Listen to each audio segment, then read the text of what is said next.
Okay, welcome back to our Astonishing Swordsmen and Sorcerers of Hyperborea campaign. This is session 64, and we are running through, I don't think I said this last time, we are in the module called Beneath the Comet. So you see there's a comet, and then they're beneath it.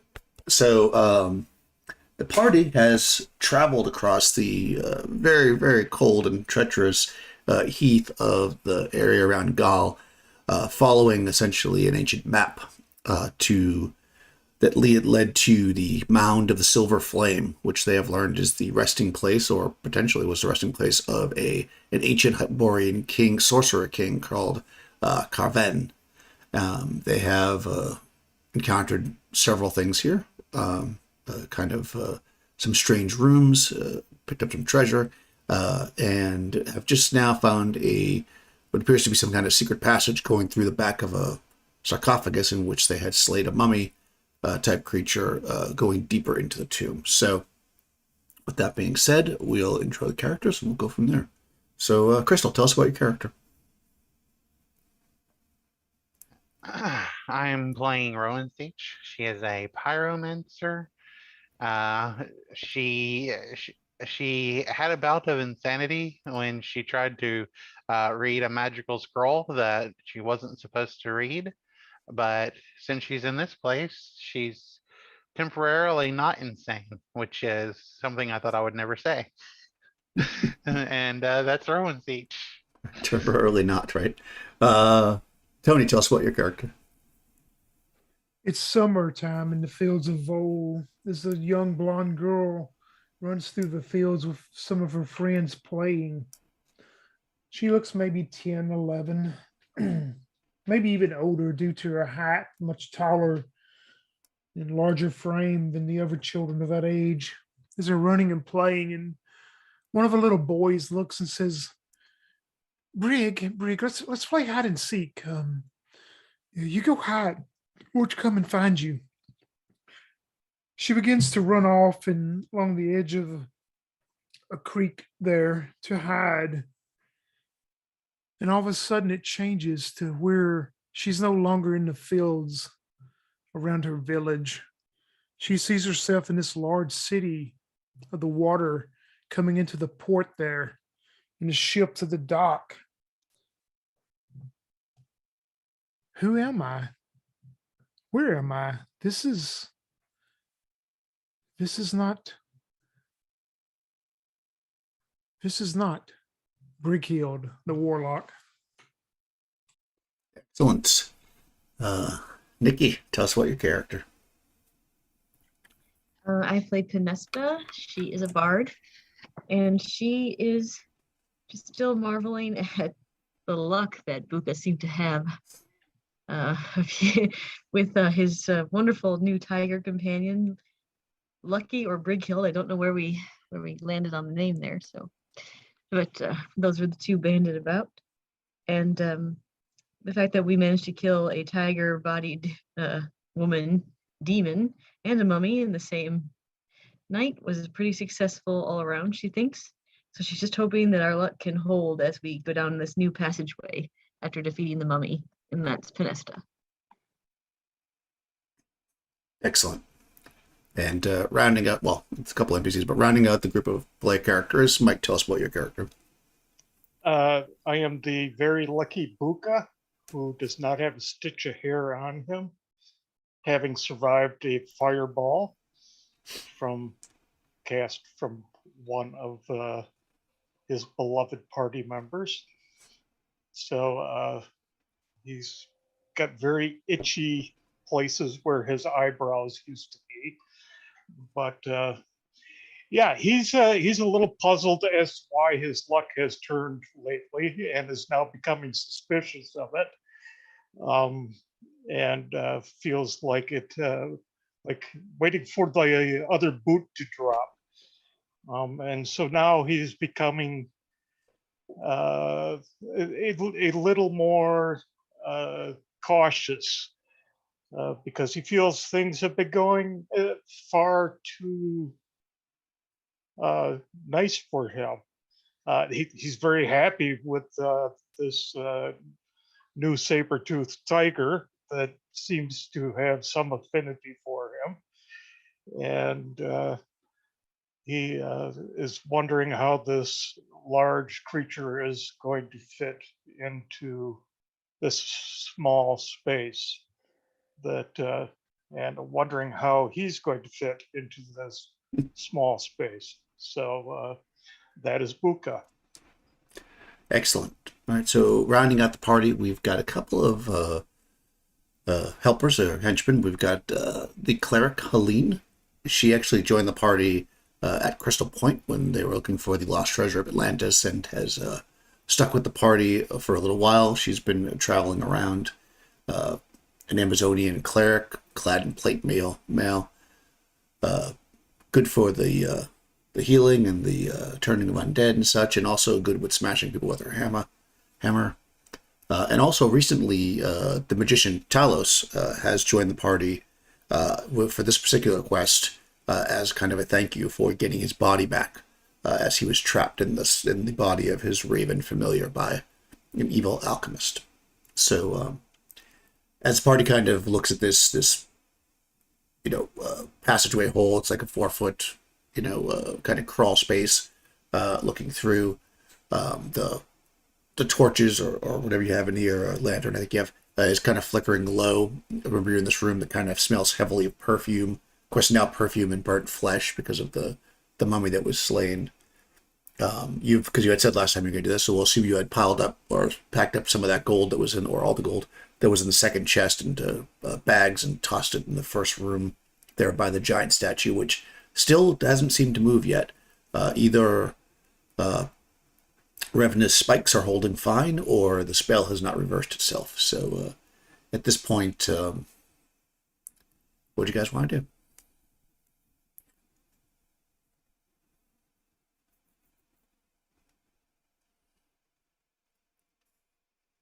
Well, how hurt are we? I don't remember. I wasn't really hurt in the fights that badly. Are you guys hurt? I know you were hurt a little bit, Brig, but Yes, I do have a few scratches from what was behind the door when Buka opened it, but Yeah. I'm okay.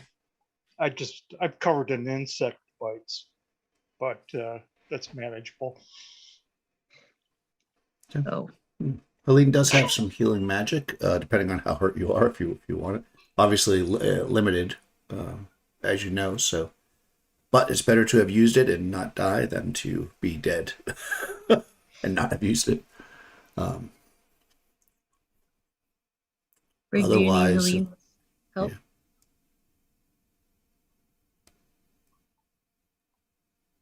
Brig Hills? Well, if she wants to go ahead and help me now, in case we do run into something worse than what was behind those doors, I will let her. Okay. How injured do you look? I need 6 points. Oh, okay, so not too bad. She'll do it.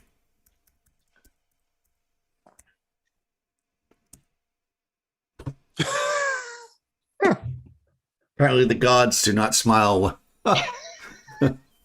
No, her upon god you does, so much. her god does not like Helios, evidently. Nope.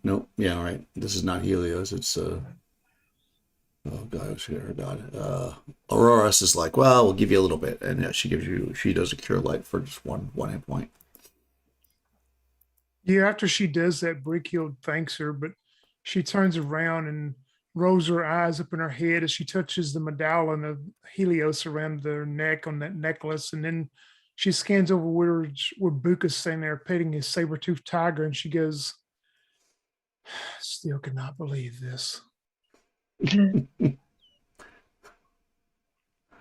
So did she heal you up any? Oh, yes, I'm feeling much better. Can you not tell? Honestly, no. You don't look any better. Just for you. I think I'm better just letting the tiger lick. Yes, let your little kitty. Well, I think this passageway is our next if you guys want to keep going. Well, I don't know. I mean, we have, how much gold do we need? I mean, I remember, I know I was the one pushing us to go forward last time, but maybe we don't need to go any further. Rowan Siege, you still look pretty spry and happy. Do you still have good feelings about going forward? Yes, I believe I'm ready to head forward and to investigate what lies beyond us. You know, we could only push fates so far. Well, can your kitty cat see in the dark? Maybe it should go first and scare whatever's down that hallway. Wait a minute. You want me to send this beautiful animal down first? Just because you're scared to go down? What happened to this vicious warrior that you are? Well, speaking of seeing in the dark, I have some dust here. I believe it's dust of night vision. So that might be of help to you. Though I can't find it in the book. The only one I can find is Dust of Nightmares and Visions, which is not It's the nightmare. same. It's nightmare vision, Crystal. Dust Oh, of it's nightmare Nightmare vision. and Visions. Okay, Yeah, never yeah. mind. I do not have a Dust of Night. You do I not have want to give that dust to somebody you right now. do not want to take. Well, I think Second thought. what you need is dust of feeble-mindedness for Buka. I have some of that, but I Hey. think we'll save it. But we do have Dust of Feeble Mind if anybody wants any. We have 3 of them.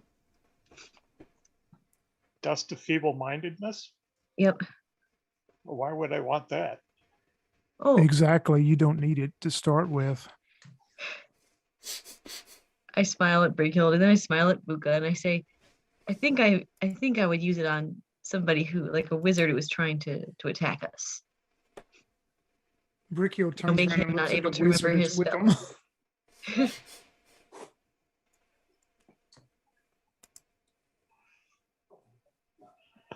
Okay. Okay. So you're saying I should have one? You know what, maybe you should take it, and then if you encounter a magic user ahead of us, or you can use it. Okay. I don't know if that's what it does. But I'm going with Okay, it. So I'll take this dust Where did and you I get it throw it from? at him, right? I don't take it myself. The dust of feeble-mindedness, we got that. We got that when we got the dust of nightmare visions, and Oh, so from the lab? Okay, yeah, okay, yeah, that's from the what I'm making lab. sure. Yeah, Yeah. and the potions, and the potions and stuff. Yep. And I throw it. I don't take it myself, right? No, I mean, no, you could if you want, but that would be probably more for the carousing part of thing. No, don't throw it? Is that what you're saying? Throw it, don't take it yourself. Okay. I just Or wanted you to could- make sure. And anybody want to use this beautiful little knife I found? It's a +3 dagger, right? It's got something written on the side. I don't know Yeah, if it's a +3. Well, I read a scroll the gods posted for us. right. You also have healing potions too, by the way, guys. So unless you use them, I don't remember. You picked No, up a we bunch of still stuff from have that. potion of extraordinary healing. We also Okay, have a potion yeah. of climbing. Yeah, so you do have more. R- Okay. Rowan Siege, maybe you should hang on to that knife, and it has some arcane writings on it or something. Sure, I can hold on to it. We also have a ring, but we don't know what it does. You can just Yeah, pick that up. and a periapt. What's Yep. yeah? Like a Okay. like a locket, basically. Okay. You would know because remember you got it from the alchemist place, and also Talos is with you, right? The feeble mind, because I probably didn't describe it. It's actually in like a little tube, and you put it up to your mouth and you blow it in somebody's face, right? It's a weapon for sure. You would definitely know that. Yeah. In the face of a Oh. sorcerer. So exactly what you described is exactly more or less how it works. You don't have to throw it; you blow it in their face. So you just have to be close to them to do it. Okay, Let's keep that in mind in case we encounter any I can do wizards, that. blob or otherwise. That makes sense. Okay. In this ring, we don't know what this ring does. No, or the locket. They're both have arcane, like we think they're arcane, but we don't know what they do. We'll put it on. I'll put it on. I mean, I have prepared one of those spells to be able to see what magic items do, but it takes an hour to cast. Yeah, I don't really think we have an hour really. Yeah, that's what I'm thinking too.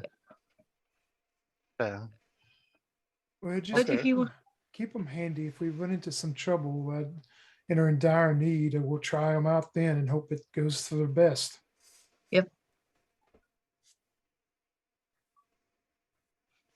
Fair enough. well, I know that we shouldn't push our luck, Buka. You're probably right. But aren't you a little curious about what's down there? Yes, it won't hurt to go just a little ways and see if Okay. it leads into a room. But I'm not making the tiger go first. Well, get out of the way then. What? I'll go, but the tiger could follow me. here Okay. I can reignite your axe for you, Buka. That's fine. How about my spear tip? Sure, I can do that. And I will cast candle upon his spear tip. Okay. So you've got a little flickery candle light kind of coming off the top of your spear as you probe it into the space beyond it. Yeah, I mean, you're a big guy. You can get through. You're gonna have to kind of squeeze a little bit, but once you get past the kind of the wall, the hole in the wall, it's not very thick. It's only like a foot or so thick. You're able to just kind of drop out into what is a full size corridor. And just kind of peeking around the corner, you see. I can get my reveal area thing going. You see how that's only like a candle, right? It only goes about 10 feet or so, but you can see that. I'll give you a little extra. You can see that it kind of goes down in this corridor. It just keeps going. It falls into dim light that you can't really see, but you can basically tell there's a corridor down there. Well, it looks like a bigger corridor. I mean, the biggest squeeze is just getting through that hole. Okay, I'll say. And I'll follow along behind the cat. Okay.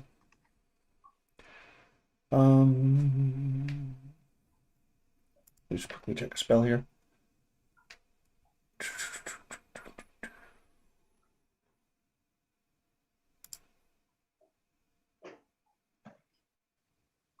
Oh, that's fine. Okay. So Talos steps through and then he speaks a few arcane words, and you see the lantern float from his hand. And you see it it looks like somebody's carrying it. It's like swaying, and it actually moves out in front of the group.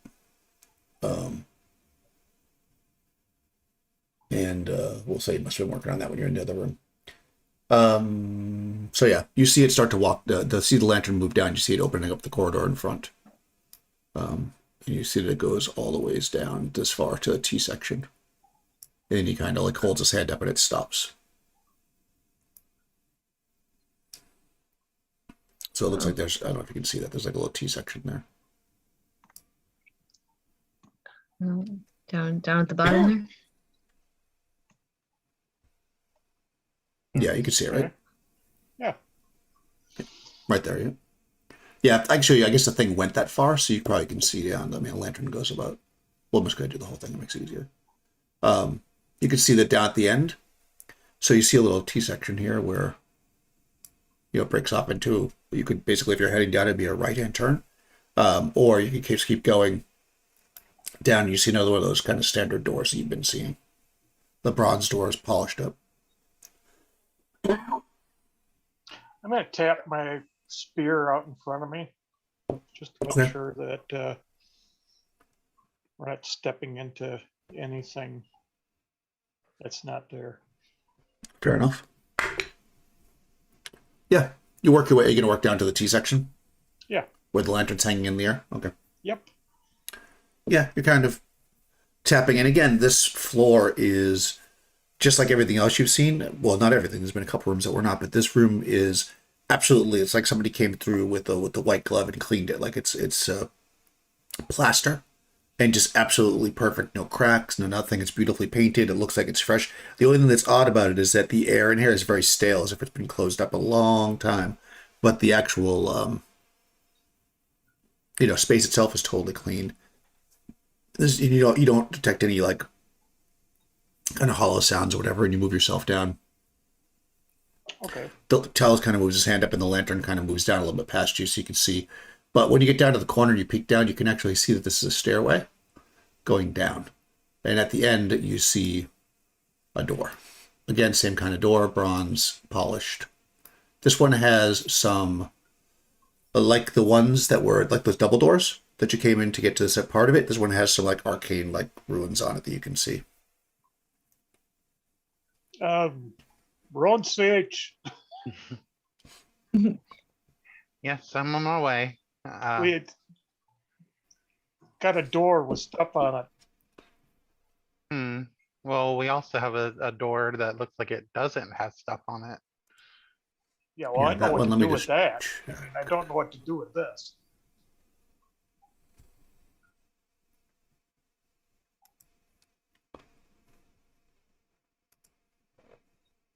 Well, if this one is locked up and the other one isn't, maybe we should investigate the other first.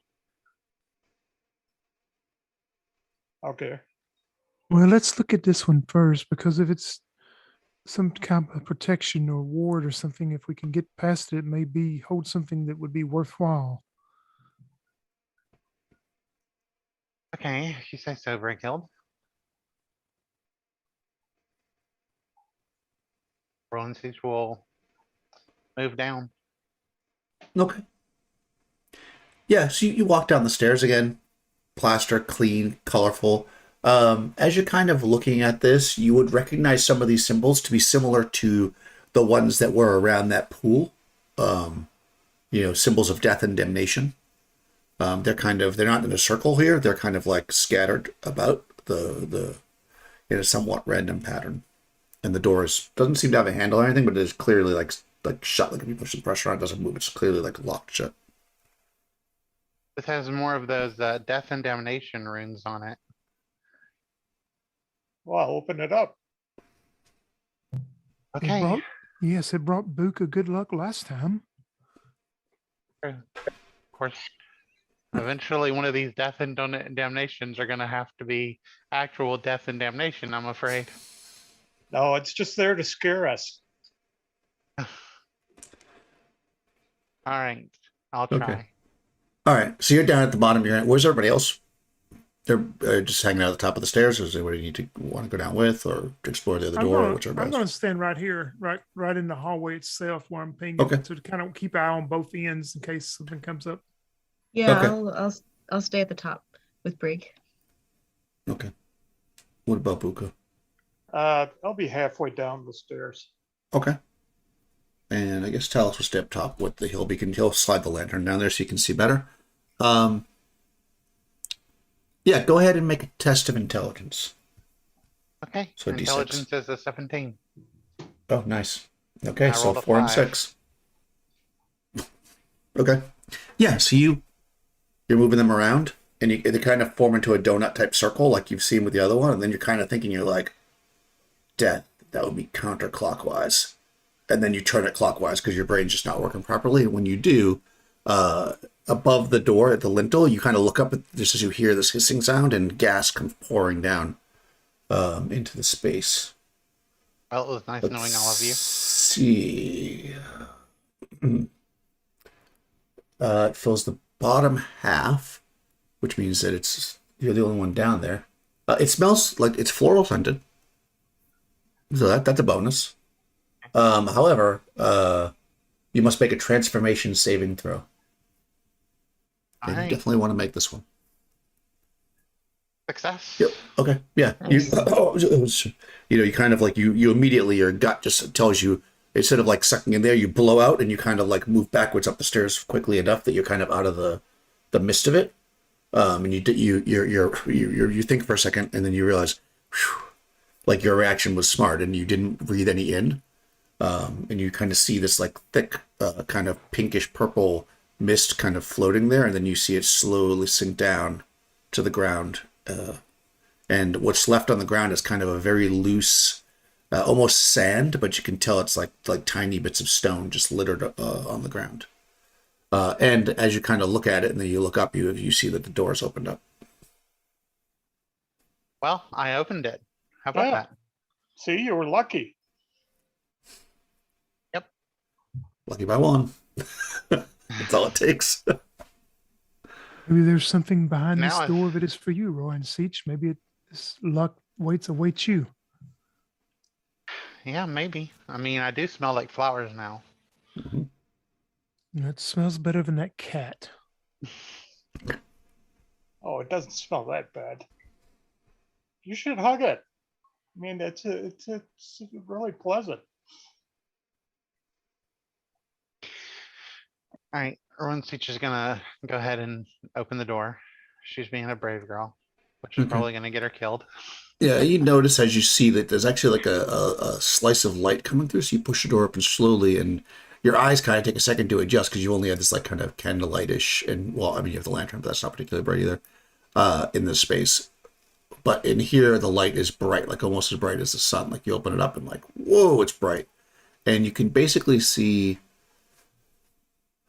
a very, very interesting sight. Essentially, you're looking at a garden. However, you can see little like flies flying by, and there's a glint in the light of them that they look like they're cut from amber. And you see birds sitting in the tree that are clearly pieces of mica like formed together, and they're like flapping their wings. You can see the sparkle of the stone. What appears to be a pool in the center is actually a flat disc of mica that's reflecting up light, and sitting on top of the surface of it are fish that seem to be cut from coral, and they're like sliding around like they're swimming, but they're on top of the thing. The trees themselves are, intricately carved to look like trees, but they're stone. And as your eyes are kind of adjusting to the light and you're seeing all the strangeness, you also hear a very soft music playing from down in this area where you can just barely see the edge of what is a bench. Right there. Is the music that soft, or can we hear it at the top of the stairs? Yeah, you could, the outdoors open, you could hear it. Oh, it's being played on a lyre, being strummed. I mean, you're a bard and all that, so you would probably recognize this is a very, very, very ancient Hyperborean song of it's a love song actually that speaks of sadness and loss. Rowan Seach, do you see that music? Do you see who or what is playing it from where you're at? No, it just seems to be coming from the walls. Does it seem like the music has any magical, like you're not feeling drawn to anything, are you, Rowan? No, but this room is very pretty. Okay. Rowan Seach will walk into the room. Good. Yeah, I mean, as you start to walk into the room, you kind of, there's basically trees over here that are kind of blocking your view, but you kind of walk up maybe towards the water, and when you do, you can see a steeper angle, and you kind of can see the center of the bench now, and sitting on the bench is a woman. She appears to be very tall, although she is sitting down. Blonde hair. She's sitting with her back to you, so she's basically on this side of the bench, the side towards the wall. And you can see she's kind of hunched over, and you can see her shoulders kind of moving like this a little bit, and you can hear her playing the music. She's kind of like, every once in a while, she's kind of like shrugging her shoulders, basically. If Rowan goes in the room and I can hear the music and stuff, I'm just gonna go down and kind of go into the very entrance of the room. Okay. And I've got my little flute out. I'm getting ready if I need to counter song. Nice. Oh no, a song off. Okay. Well, Yeah, you don't sense that there's anything magical about the song at this moment, anyways. Okay.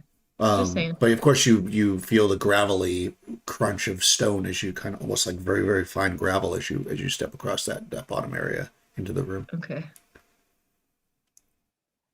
What's everybody else doing? Brickhill is seeing Panesta move in like that, maybe almost in a somewhat offensive way, she'll move down to where Buka is and say, something has alerted Benesta to be on the alert. I guess, do you want to stay here on the stairwell and watch behind us, or do you want me to stay? Well, that is up to you. Would you rather Wanna- be thinking more defensive or offensive? Maybe you and your cat should stay here and watch our backs in case something happens or in case the door shuts on us. Maybe you can get it open again. I'm going to proceed on down to the door and see what I can observe. Okay, very well. I could do that. Yeah, and Bricky's going to move stand like she's just standing right in the door where nobody can come past her or get out, where she can see what Vanessa and Lauren Seach are doing. Okay. Helene, Talos will step down the stairs a little bit so he's not standing right in the hallway, and Helene will stand in the hallway so that she's looking both ways, kind of like what you were doing before, Brickhild, looking at the both directions to make sure nobody comes. Okay, yeah. So, Ronsic, you see this woman. You hear the crunch. You look over your shoulder. You see Panesta and Brickhild move down. Panesta just slightly into the room, and Brickhild with her flute ready. She's like, Rowan Siege is gonna kind of like hold up her That's right. hand to Panesta, like giving kind of like a wait, Mhm. and then Okay. she's gonna like take a few steps towards the woman, and she's just gonna go ahead and call out and say, "That's very beautiful music that you're playing." okay. Actually, she'll say that in Hellenic, so because this woman looks Hyperborean, and I speak Hellenic. Okay, nice. Yeah, you speak that, and as soon as you start speaking, the music kind of stops. It's like "Grrr," you hear the wreckage crash. No, so she just stops. She kind of finishes on the last notes, just kind of hang in the air, and she kind of just turns, looking surprised. And you see this woman. She kind of puts the lyre down on the bench. She stands up to face you. She's in a beautiful, simple but beautiful gown. She's clearly Hyperborean, very tall, long blonde hair. And she looks at you almost as if she doesn't believe that you're there. And then she says, box text, "I am Tani, who in life was queen of Hyperborea. But my king would not accept death and trapped my soul, along with so many others, in this sorcerer's tomb. You are the first mortal to breach the mound in an untold age. You must destroy Carven. Only then will our curse be broken and our souls be freed." And then she kind of, she looks down and she kind of looks at her hands and she says, "It will not be easy. To open the door to his crypt, you will need 3 keys. One of bronze, one of silver, and one of gold. They are hidden within the mound, but they are surely guarded. You must be careful. This place is an offense to all that lives.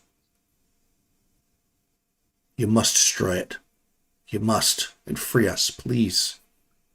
Please. Will you help me? On all of us?" She kind of raises her hand up.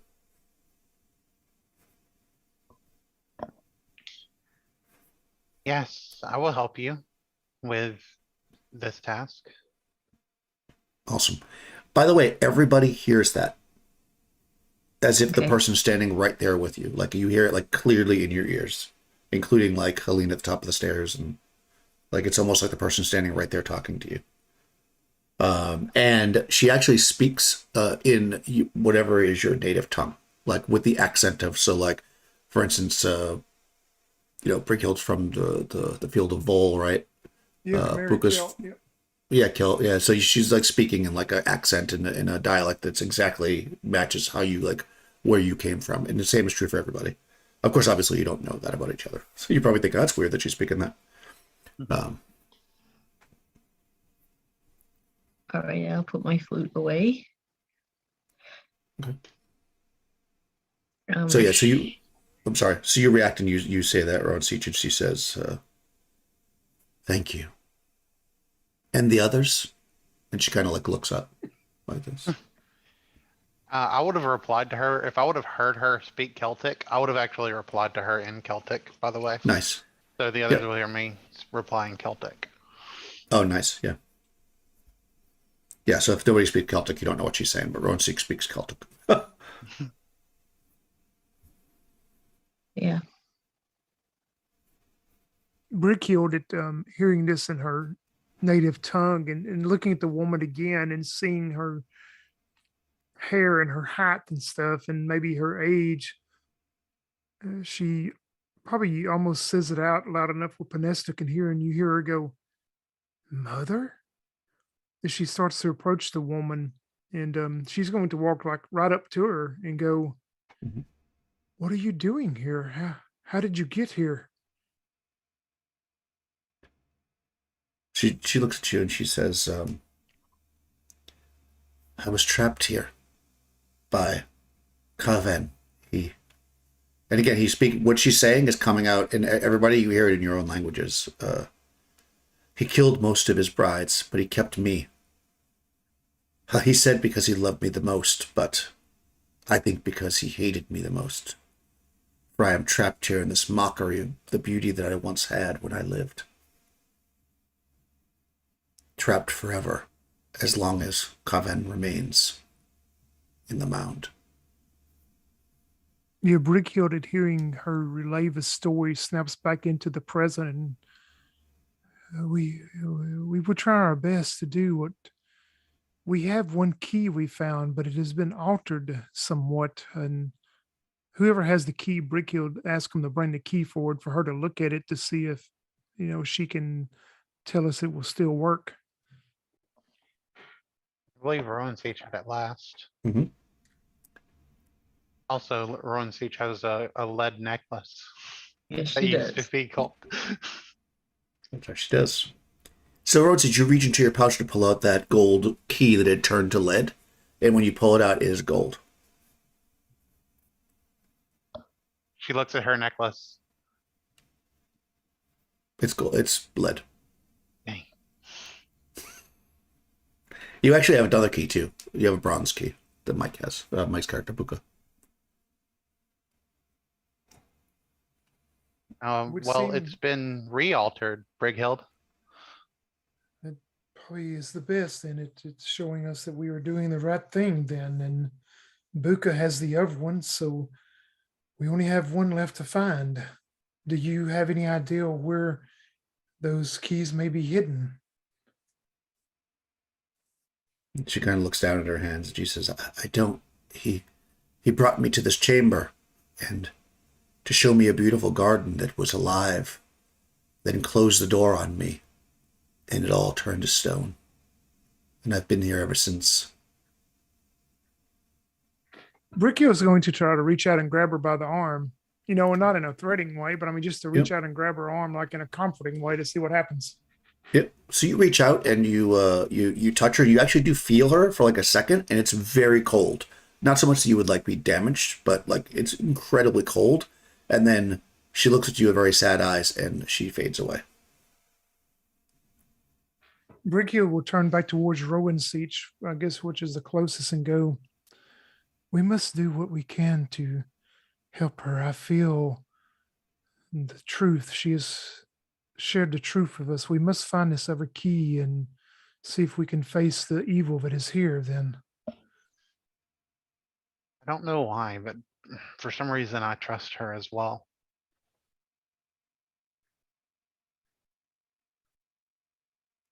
How about Panesta and Puka? Any thoughts?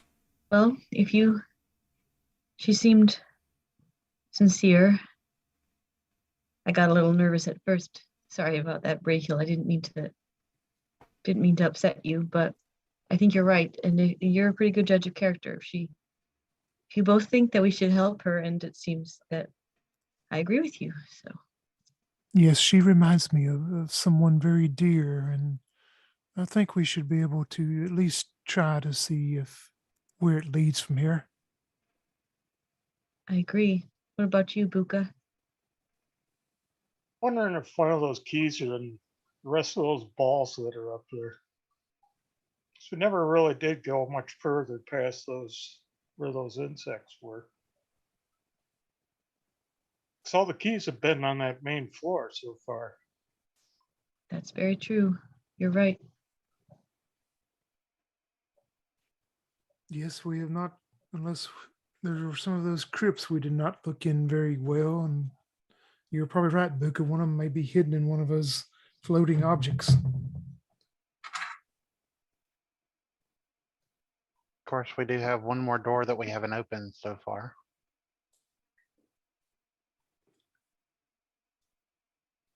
Yes, we must go there first, of course. Yes.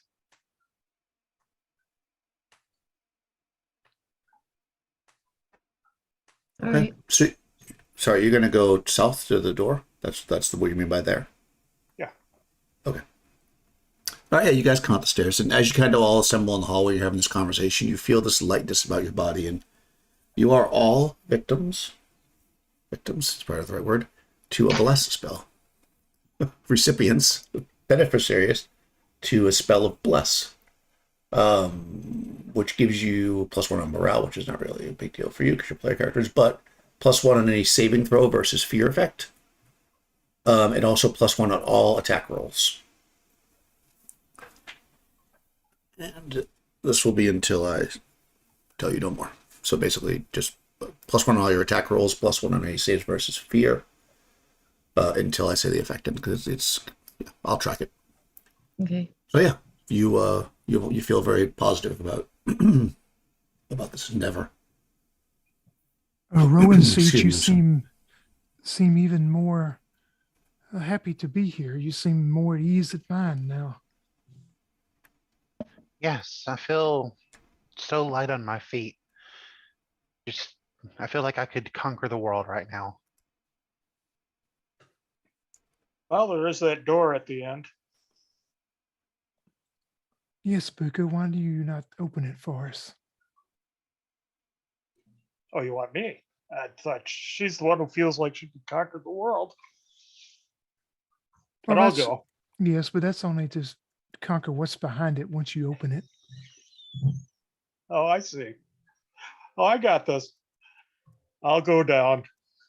I start Okay. tapping on the ground with my spear again.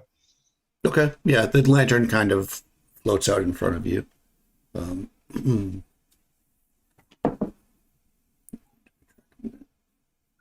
Okay. Yep. Yeah, you get to the door. Nothing seems odd, or it definitely doesn't look like anybody's been down here before. You can actually, everybody else can kind of see as they're, you're walking slightly ahead of them. They can see that your feet are kind of marring up the beautiful white, floor from having walked through that like granular gravel that was in front of the locked door. But yeah, you make it down to the end with nothing odd or sticking out. Gravel. Gravel in a place where it's all smooth marble. Let's just wondering about that. Does that mean anything to you, Rowan Seach, as far as if there was some type of ward or some magical thing would be placed upon there using that type of floor? Nothing that I can think of. Maybe it was just made to look, pretty. Go ahead and make a test of intelligence again. Let me think on this for just a moment, just in case. Oh, there you One. go. That's good, right? Yeah, you think for a second, and then you're like, well, hold on, that gravel wasn't there before the powder, before the gas came.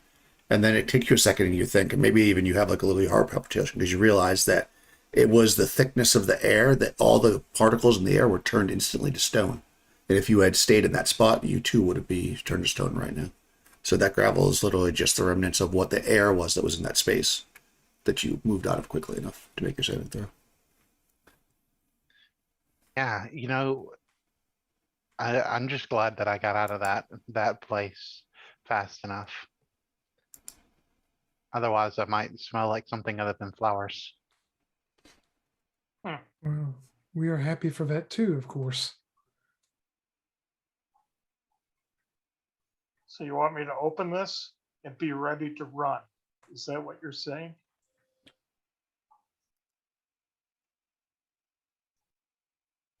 Yes, I will stand on the side of the wall here so you have plenty of room to run past.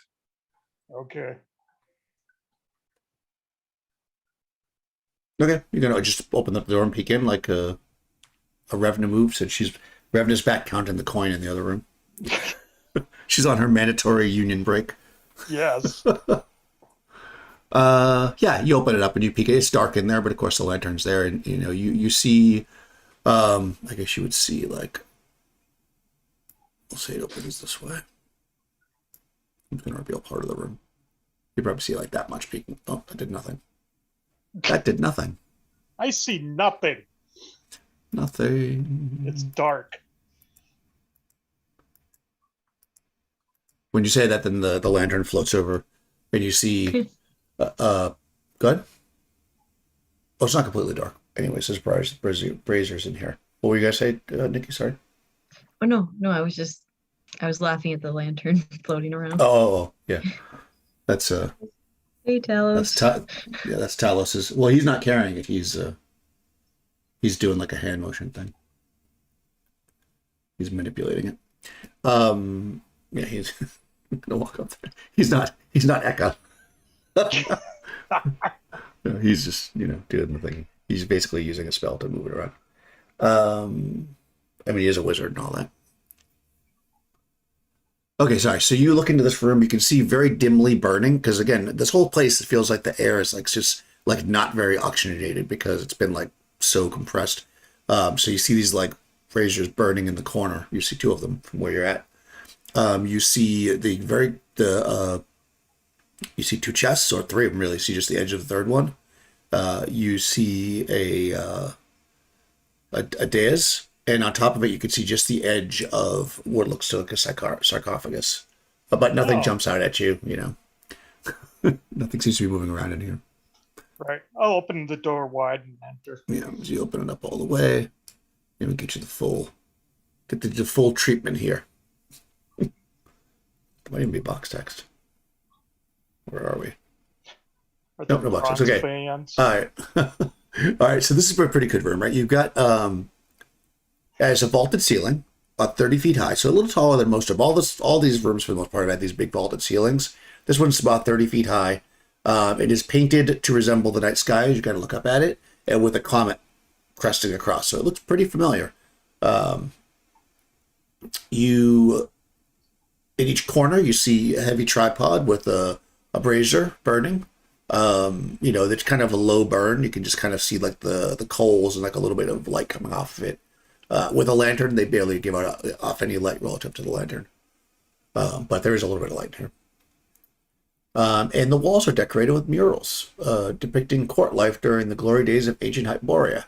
Along the south wall is a white marble dais on which rests a large black stone sarcophagus. Inscribed in the sarcophagus Talos is going to have to read it. It's in Hyperborean Esoteric, which I'll tell you what it says in a second. So you see carving on it. Then you see three great iron chests sitting at the base of the dais. And yeah, so the walls are basically painted with murals of like Hyperborean decadence, like, people celebrating and, orgies and drinking and art and, like all that goodness. Yeah, so basically you've got 4 barely burning braziers, 3 chests, 1 dais, and 1 sarcophagus on top. And let's see. I suppose this is where the 3 keys are going to come into play. I would think so. Sense.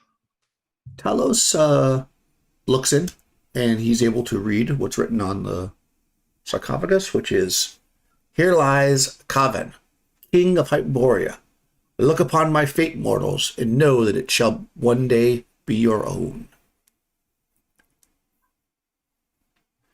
Okay, yeah, and the chests all look identical. you know, from the distance that you're at, anyways.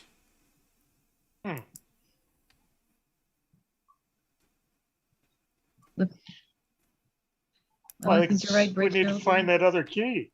Yep, absolutely. Mhm. Unless the other key's in one of these chests.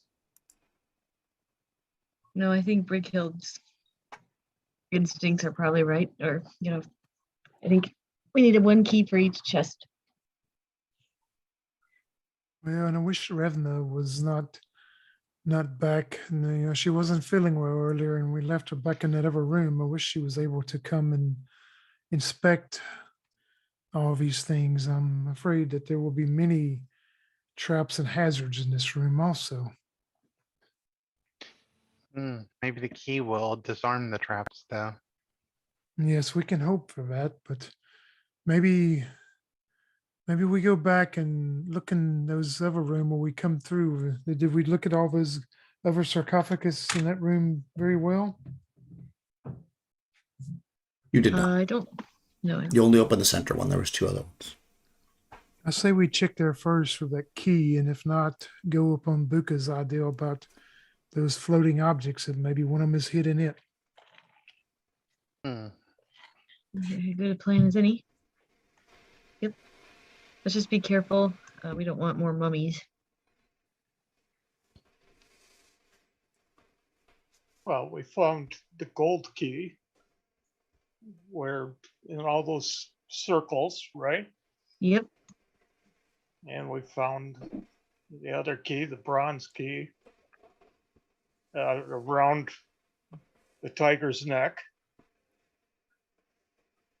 So I'm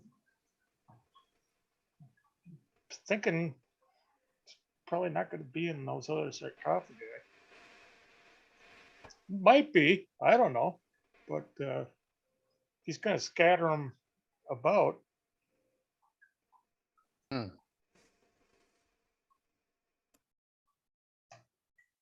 Well, I guess we go back here and check first and go from there.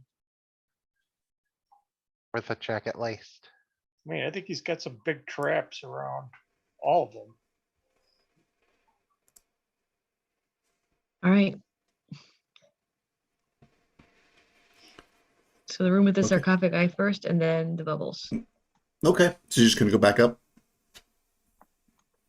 to there. Yep.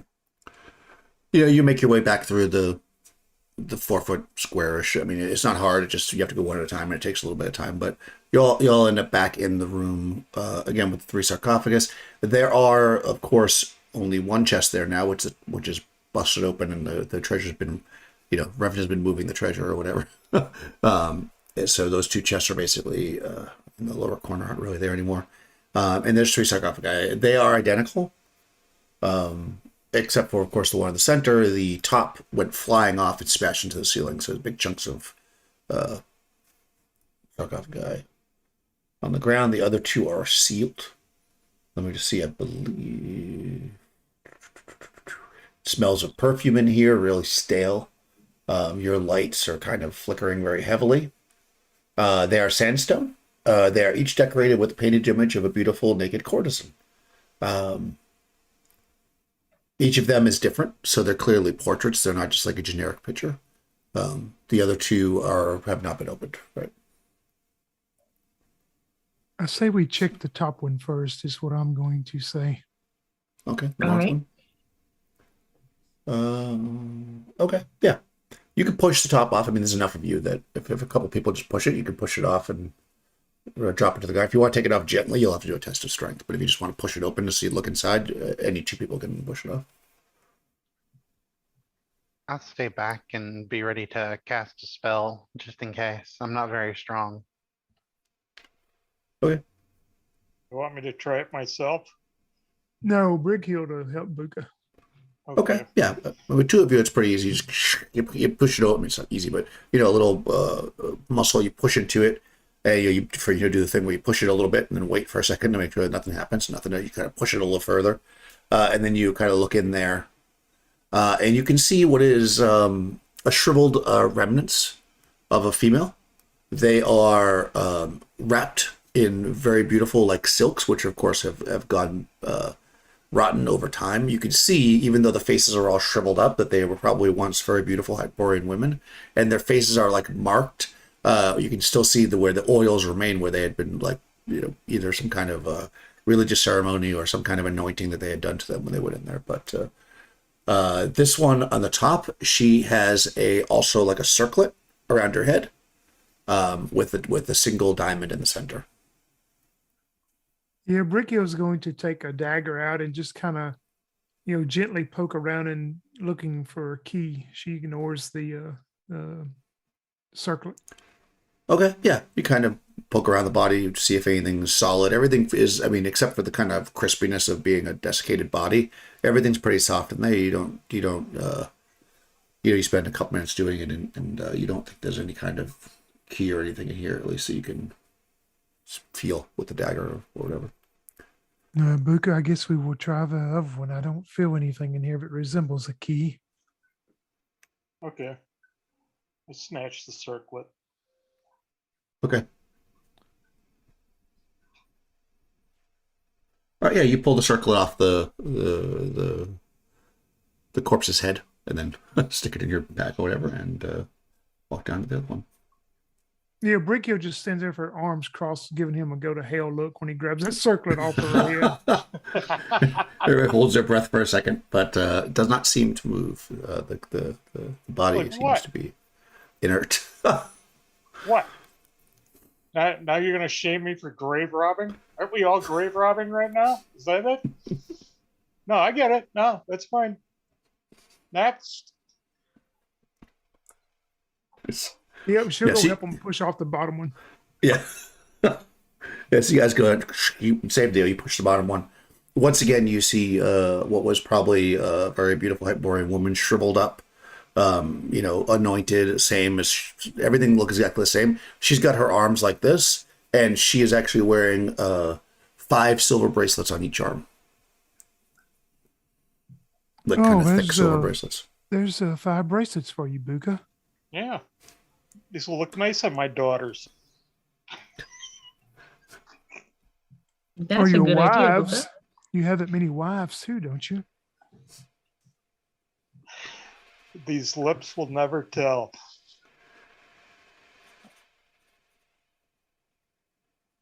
Yeah, and Bricky'll just poke around again, looking for. Okay, yeah, you do. You kind of search around, spend a few minutes. You kind of get through, and you're kind of looking up to say, you didn't find anything, and you see that the lantern comes and sits itself down on the edge of the the sarcophagus, and then Talos walks over and picks it up. His spell having ended, and also your flame goes out on. That's an hour, right, for the flame, Crystal? Yeah, the flame also goes out. But no key in here either. Just a total of 10 silver bracelets.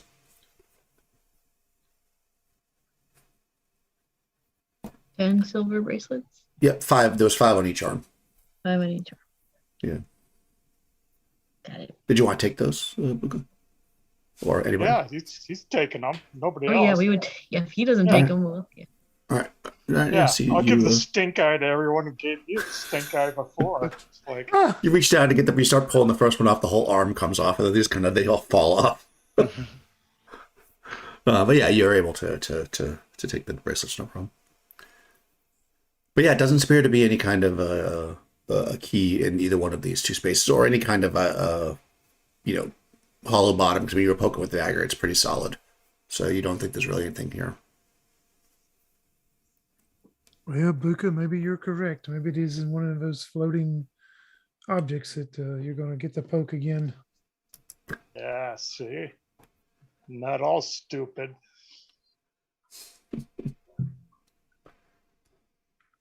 Not completely. Yeah. So you're able to walk back. I mean, that's what I'm assuming you're doing, back towards the other room. You go back down the hallway. If you remember, there's about a couple hundred desiccated soldiers, basically with spears and shields, kind of lining this hallway. As you move up to that door, which you then head north, you head through what was a secret door, but of course is now opened up because the large statue that had his hand stuck out is now kind of slid off to the side. Revna had bolted that shut. You see her; she's carrying the treasure out to the dog sleds, packing it. She was like, "Did you find anything else?" But whatever. So yeah, and you enter into the room with the multiple doors and head to the west, which is towards the room with all the mirrors. You kind of walk down, having learned not to get too close to the mirrors. You guys stay, kind of in the middle, and move down into the room at the very end there. And just to recap on this room, the floor of this room is stacked with funerary offerings, decorative furniture, brightly dyed textiles, wicker baskets full of grain and fruit, a myriad of clay pots and bowls, small idols of forgotten Hyperborean gods, teak chests filled with parchment scrolls, and more. They are incredibly well preserved. But more importantly, floating near the 20-foot high ceiling are 12 silvery orbs. I believe there are 10 left, right? You poked 2 of them? Or you poked 3? 2 of them, right? 2 of them. So there's 10 silvery orbs. They are each 3-foot diameter. They resemble large soap bubbles, although the contents, the stuff inside them, obviously now, are obscured because they're opaque.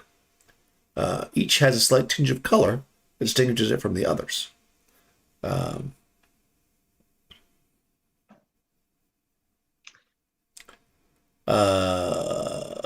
Okay. Is there one that's silvery looking? Yes, yeah. So the colors that remain. Do you have the list? Didn't think you make list them.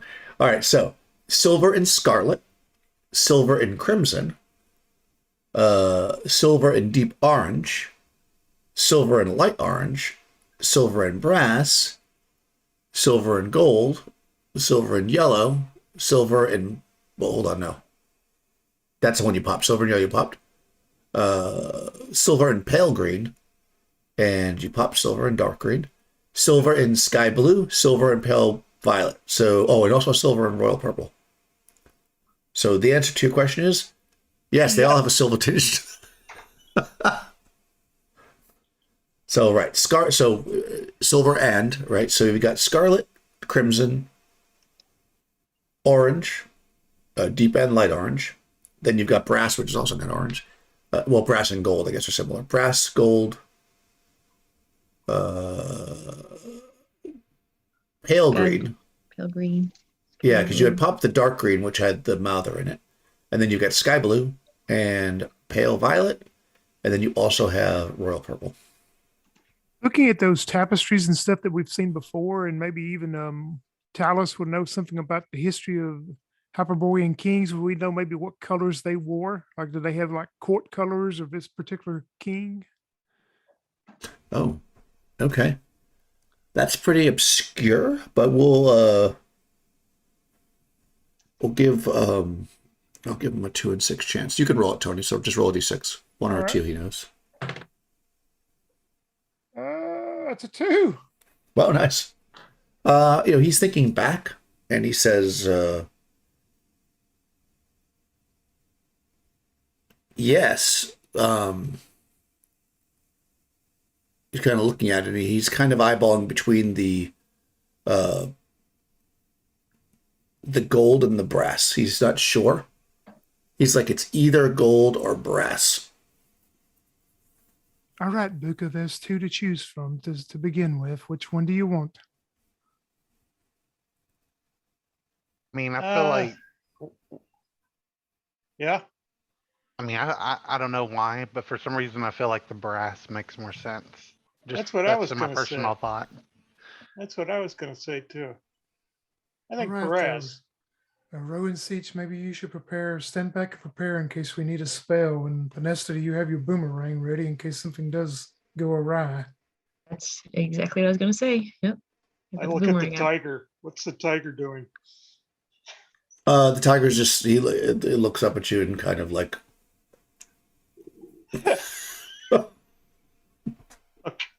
licks its paw. I will stab at the bronze one. You know, the tiger has knocked over a box and is sitting in it. Okay. Right, Ah, that's a cat reaction. Yeah, so you go up to the brass one with the spear, right? That's what you're doing before. Yep. And you know, you jab it, and pop, and falling from it is a small silver object. Would you like to try to catch it? Yes. Make a test of dexterity. So Uh, D6. test Well, of or yeah, you have the dexterity. character sheet. You can do it right from there. Bam! So you pop it, and then you see a little hint, and you stick your hand out, and falling right into your hand is a silver key that matches the other two keys, except for the fact that it is silver. Wow, first Aha! try. Nice. wow. There we Nice. go. This is scary. I don't think we ever Yeah. had this good luck before. No, that was well, that was good thinking to see if the colors matched. That was good. Give you a little Yes. said. Yeah. I was thinking brass before that. I don't know why. I just thought brass. You just I had don't that know in your why. mind. Yep. Yeah. So Road Like if Siege we is were gonna have to pick, psychic. I was gonna be like brass. Let's do brass. Nice. Okay. Well, somebody else hang on to these keys then, because I don't want to. Oh, Ruin pull them Siege. out. Rowan can. Yeah, Rowan sees you should. Okay. I'll hold on to them. Okay. So there are 9 more bubbles floating in the air if you wanted to mess with them. Do But not if not, touch any more of them, Buka. No, I'm fine. You know, I feel like I've been pressing my luck anyway. So Yeah. this is good. This is good. We all know You how okay? deadly bubbles can be, so let's just get out of here. Yes. That is probably right. All right. Yeah. So I mean, I'm assuming you're just going back the other direction. Mm-hmm. Okay. Okay. I mean, again, there's nothing. You move. It takes a few movement turns to get there, but you're back in that room with the sarcophagus. Again, as you can see, it's still roll 20. What's written on it? You've got the 3 iron chests in front of them, and you have the 4 braziers burning. Also, as noted, there are the braziers. I'm sorry, the around the room there's God, I want to say tapestries, but it's not tapestries, murals of Hyperborean splendor, as it would be. It's like Studio 54 in here. Let's take it the closer look at the murals just to make sure that Okay. there's not a. Yeah, I just like to look at them real quick before we use the keys. Clue, yeah. Sure. All right, who's looking? I At would the like to murals. look as well. Finesta. and Okay. Go ahead and roll a d6, Bolton. D6. Okay. Do it here. 5. Also, Oh, double 5s. They're well done. As far as an artistic point of view, you would think that probably some of the finest artists of the age were hired to do it. And based on things that you guys know about Hyperborean culture, this seems accurate, if not maybe exaggerated. Although for a king, maybe this is accurate. okay, but there's no clues as to just what we can expect when the. There's nothing right in the tap. I keep calling tapestries in the mosaics that have any chests in them. There's nothing in Okay. the mosaics that have anything about death. There's nothing in the sarcophagus. You're not sure if any of the people. Actually, you can be pretty sure that in some of them there's a figure that's probably Comet because he's got a crown on, but he's not doing anything that seems like explicitly like something you should follow. With other clues that are in this room that you can put together. Okay. He's doing king stuff. He's got like a scepter, and he's like, and there's women and men and feasting and grapes and stuff like that. All right. So you describe the women, men, feasting, grapes. Yeah. So, So we I'm have the. gonna stand up by the sarcophagus. And you Okay. guys can put the keys in. And I'm just gonna hit whatever pops up. Mhm. Well, before we do this, just in case these, torches go out and then we're left in the dark, before we put the keys in and everything, I'm gonna cast dancing lights above the sarcophagus. Nice. I mean, you do have a lantern as well, of course, that Talos is holding. But yeah, that'll be nice. I want to look around the sarcophagus too before Buka takes his stance Okay. up there. I'm gonna kind of poke around with the spear tip, and I'm looking for like any chips or whatever where I may break in the stone where I see like any holes. I'm looking for like gas jets. Nice. Okay, yeah, you're looking around and you actually see where the words are written. Let's see. The word where Kaven is written, like around that, it's like there's like a box. Like it looks like it's probably like instead of just being carved on there, it looks like it's on a piece of stone that could either be pushed or pulled or something. Yeah, I'm going to tell everyone that and tell Buka to be sure and keep an eye on that as we try the keys. If this moves, to let us all know. Okay. Watch the box. Yeah, so you can definitely see that, like right where the word Kaven is, it's like again, like like an outline, as if like it can be pushed or pulled because it's or something pulled out or a drawer or a button or something to that effect. You can definitely tell there's something there. So you're staring at that to make sure nothing comes out of it. And who's doing the keys? Or are you doing one at a time? Me and Rowan and Panesta. I say we all try one at the same time, huh? I Yeah. agree. Yep. Okay. Yeah, you each grab a key and you separate in front of the chest. They all seem identical. So whichever one you choose is kind of, we'll just say it's more or less random. But as you pull your key and you're looking at it, you realize immediately, it doesn't take much to realize that the keys you have are way too big. Like they're like big chunky keys. And the key for this is like a regular small. Like there's no way these keys would fit into those locks. Well,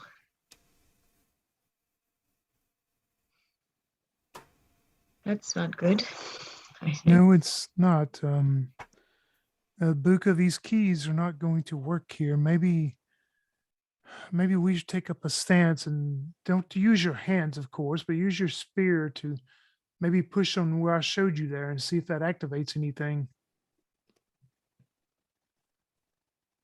Okay, pushing with my spear. Okay. Yeah. So you guys are gonna kind of back up behind the chest and kind of be ready for anything. Kind of Correct. plan. Yep. Okay. Let me just see if the. Okay. Tell us gonna prepare a spell. All right. You reach. You kind of put the spirit. You actually feel it push a little bit. You give a little more pressure, and it sinks in about 2 inches.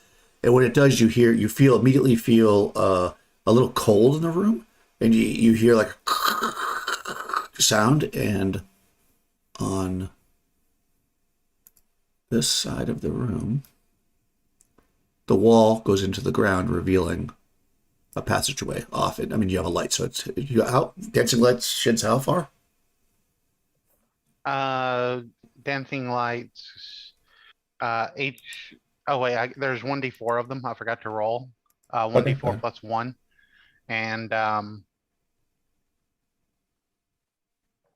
You can they move them, can't you? simulate. Yeah, they Yeah. simulate torchlight, so they Okay, give yeah, off so 30, torchlight, 40. basically. Okay, yeah. So between those plus the lantern that Talos has, because he shines it that way when it happens, I just revealed 40 feet of it. You can see that this goes longer than that, but you can see the passageway that's opened up. And there are 4 of them. Nice. Hmm. Okay, yeah, so you can move them if you'd like into whatever Yeah, I'll position you move want. one down that hallway. I think I Okay. can only move it so far. I can only move it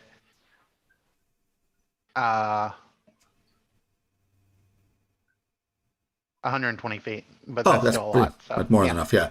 So you move it down far enough, like you move it down to basically to that where the lantern light stops. And of course, by it's there, it's shedding more light, and you see that it goes down. And at the end is a door. That is a door of bronze, like you've seen before. Let me just see if this one has any markings on it. Let's see.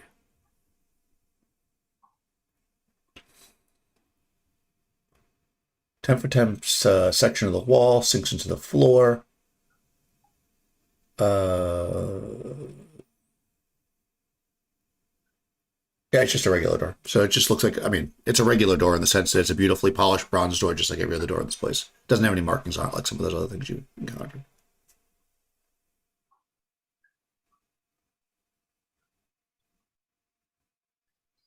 Want me to open it? We don't have a choice. We've got to figure out these keys. Okay. I'm gonna spread my torches evenly down the hall. Okay, nice. Yeah. And of course, as you're walking down this hallway, like the rest of the place, it is incredibly, for something that's been hidden behind the secret door, like you can see areas, right around the door where like pieces of the plaster have like chipped and fallen and made a little bit of a mess, but like otherwise the hallway is absolutely pristine. And like the rest of the place, painted, the walls are painted, just beautiful, like geometric shapes and such that are just, for clearly just decorative, but bright, like the paint, like they were painted very recently. Yeah, and you're able to move down the hallway.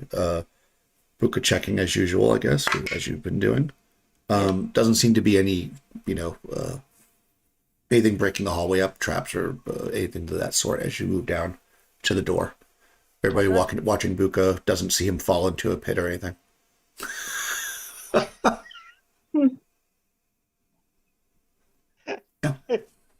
I'm just emulated at the end.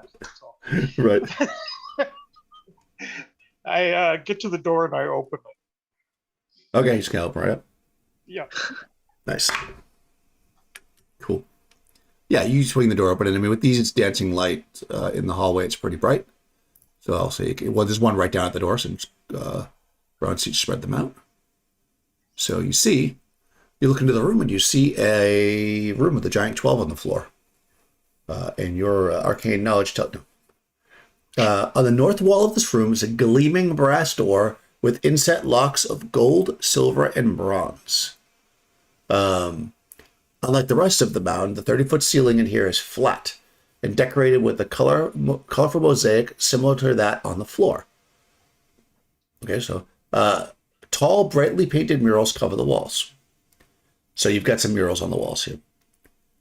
The eastern mural shows a Hyperborean man who looks exactly like that statue that was in the first room, kneeling before Sisagwa and receiving a stone tablet from the hand of the Bat-Tobe, whilst a great silver comet blazes overhead. The southern mural shows the man ruling in splendor, a tablet in left hand, Sisagwa watching from below. The western scene shows the man running with the tablet whilst Bat-Toad pursues him. The northern mural shows the man holding the tablet and smugly sitting on a throne within the mound as Sisagwa rages impotently outside. So yeah, I'll actually I'll put this in the thing because there's nothing there that you can't see because I just literally read it to you. I'll put this in a Roll20 for details on murals if you want. Otherwise, the room is absolutely empty. It is beautiful. It is colorful. There's a door, lots of murals, and about 30 by 30 foot empty space. It's just an empty room. But I think we found, how big are those locks, Buka? What locks? Oh. Yeah, from that distance, you could see the locks are large. I mean, you'd have to check just to be sure, but you would be able to tell that those keys might be the right size for them.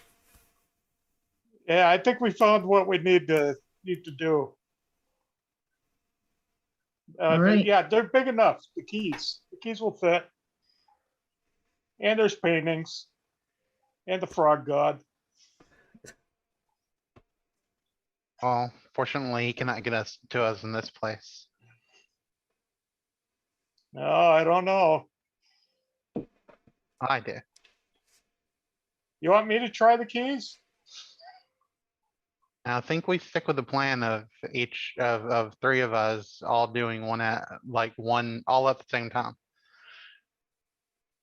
I don't know. I'm feeling pretty lucky right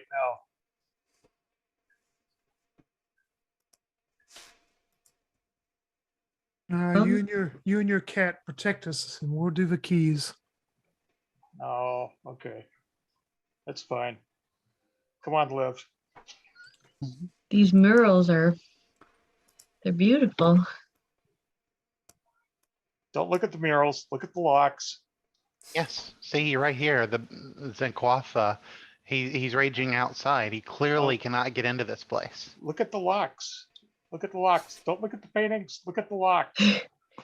Oh, Okay, sorry, so Buka. what's the plan? You're going to go into the room, Buka? I'm going to Or go you're back staying- into the vaults tomb. Okay. Okay. I'll take Liv, the tiger, with me. You named her Liv? I'm going to name her Liv. Liv, All right. protect her. Since I guess she's just going to protect us. Okay. Yeah, so you start walking back towards the other room. What's the rest of everybody doing? I think we're doing the keys. Yeah, I'm gonna pull my my dancing lights and put one in each corner. Nice. And yeah, we'll do the keys. Okay, you guys step in, and as soon as you do, in the center of the room appears about 12-foot tall, ape-type body, face of a pig with huge, or more like a boar, with huge spiky teeth, wings, kind of silly wings, a little kind of small, feet of a goat. It's a pretty hideous looking demon. And it appears to be hungry. So, what do you guys want to do? You step into the room and a demon appears. I'll show you the picture because this is a fun demon.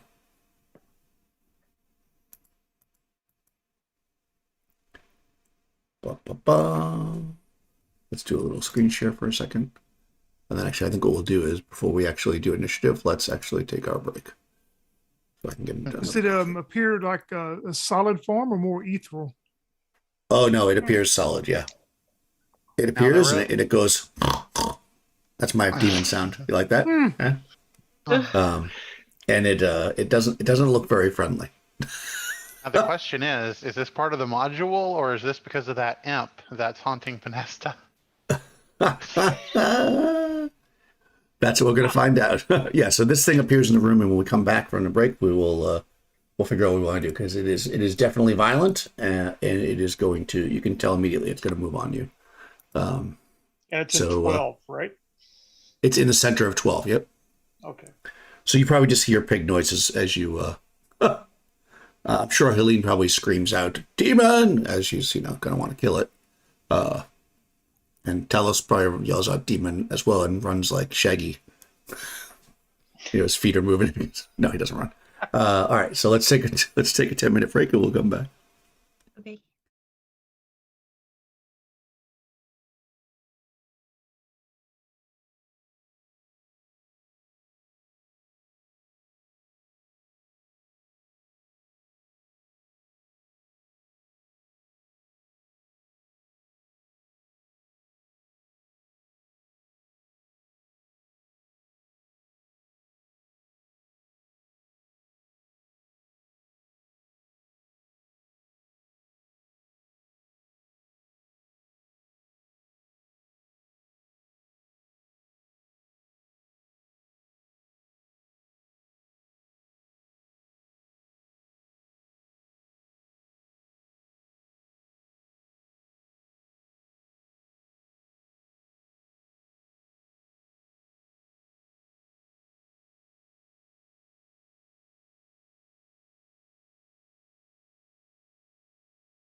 Okay, so before we get down into the nitty gritty of this, let's do a couple things. This is, I mean, you're all fairly high level characters, plus Talos is with you. So definitely anybody who's magic, so that would be Brighill, Rowan, Siege. You guys can have unless you have a reason that you think you'd have a higher chance, you could have a 2 in 6 chance of knowing something about this creature. Same with Panesta, and I'm going to give a 4 and 6 for Talos because he's got. Okay. So go. Yeah. So if you have a reason that you think you should be higher, then let me know. We'll wait. Nope, I rolled a 3. Oof. Okay. Nope. Okay. Nope. Oh, Cool. Luckily, Talos knows something. All right, so he's gonna actually before as you guys are stepping. You guys are gonna walk in there. So you each took a key and you stepped in. So we'll say whatever. Either you walked in all at once or somebody slightly out of the other. But as soon as you stepped across the threshold, this thing appeared, and Talos will yell out before you have to. He says, "Look to the ground," and when you look down, you actually see that it's pretty much the perimeter of the room may be set back like 1 foot. You can see now in the arcane symbols, you actually see it. There seems to be a pattern, almost like it's not really a circle, it's a square, but it kind of is like circling the entire room, and you actually see it on the ceiling too. Yeah, that's all he really knows because he only rolled a 4. So he notices that. Okay, so this thing appears. I mean, it's clear. I mean, I don't think anybody growing up in Hyperborea is going to know that this is probably some kind of a demon. It appears, and demons are incredibly evil. And it has appeared in the center of the room as soon as the 3 of you stepped in. So let's go through and let's see what everybody wants to do. I'm going to say, I mean, you guys probably didn't wait till you got all the way to the other room, but we'll say it'll take you at least the round to get back if you choose to do so, Buga. But let's just go through and see what everybody's doing. For Siege, what would you like to do when you see this demon? As soon as Talos points out the arcane symbols and everything, I'm gonna step back behind them. I'm gonna step back into the hallway. Okay. How about Brighill?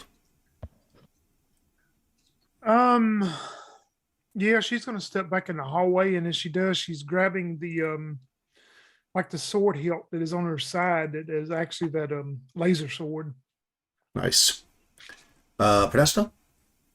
yeah. I'm gonna pull the boomerang and step back. Okay.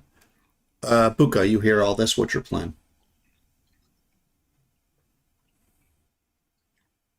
I'm turning around to see what the commotion is. And you hear demon, and then Talos points something out. Okay, so he's kind of actually at this point he's holding off for a second. He'll cast at the end of the round if need be, because he's still in the hallway, and Alina's pulling up her hammer. But of course, if you're all moving back, she's not going to be able to charge into the room right now, so she just kind of stands by as well. So let's do initiative. Crystal, you're up in the top. We'll have you roll a d6 for your side. It gets a 3. Nice. Okay. Well, Oh, I mean, you want I'm initiative? sorry, I didn't realize. What? I thought it didn't roll, so I accidentally. Oh, that's okay. Well, you won initiative twice. Yeah, so you win initiative, so you'll get to go first. So you actually all step back, and as this thing kind of lowered its head with its tusks, that's where I was looking for tusks. The tusks forward, and as soon as you step back through the room, poof, it disappears, and you just smell sulfur and wet fur. Gone. And once we go back in the hallway, it disappears. Mm-hmm. Talos, do you think maybe this is just some form of illusion and not something that is really on the material plane here? Let's see. He got a 4. Let me give him another roll. If he succeeds again, then I'll give him more info. Oh yeah, okay. Yeah, he looks. He says, "It seems like the demon is being summoned to protect this space, which means it probably can't leave the space. And of course, it would only come when it was needed. It will. Anybody crossing into the space is going to bring the demon forth, for as long as they remain in the space. And one question, Daniel, I think Yeah. I missed it earlier. This I'm gonna ping right there. That's another door, right? Like the other doors. On the Going north? up top? Yep. It is. This All right. door has the 3 keyholes in it, though. It has the gold keyhole, the silver keyhole, and the bronze. Okay, yeah, I just missed it where it was at earlier. Yep. Well, maybe if we were to disturb the arcane writing, it would fail to summon the beast. Do you have anything, Rowan Seach, that you can use in your magics to disrupt or take away the magics of it? No, nothing that I know of. Vanessa, you've not studied anything of that, have you? No, fortunately not. Yeah, Talos has. He says that dispel magic might prevent it from working for a certain period of time, but unfortunately, he used it to get through that other. So he doesn't have a spell eater to get through. Oh, let me see what I do have here. Nothing like that though. Well, we must assume that if this creature is physical enough to cause harm to us, it is going to be a difficult challenge, but it is one that we were going to have to either get by to continue forward or just leave and not come back, one of the two. No, I don't think leaving and not coming back is an option. Well, it is, but it's not the best one. Well, we must hit, of course, no Buka cannot use certain things that we can, but we must hit it with the strongest things we have to begin with and hopefully take it down quite a bit at first. Yeah, I think we have to do this, right? We promised that that vision, that woman. Do you still have the rod with you, Panesta? I do, yes, I do have the rod. I would say this is a time that it would be of good use. On a demon? I can try. Yeah, I am prepared also to do what I can do, but I say we enter back in and maybe make a semicircle. It can't come on one of us, all of us at once. I mean, I have my controlled fireball. I can control it down to as little as a 10-foot radius. well, the only thing Talus, do you know, or this demon, is it from the elemental plane of fire, or would you know? Yeah, we got it too, right? He says that demons are very resistant to magic. Although that's the irony of it, because it usually takes magic to destroy them. So Yeah. magic spells are not usually very effective against demons, and even when they are, things like fire and elements are less effective than you would imagine. But blades of magic and stuff like that would be effective.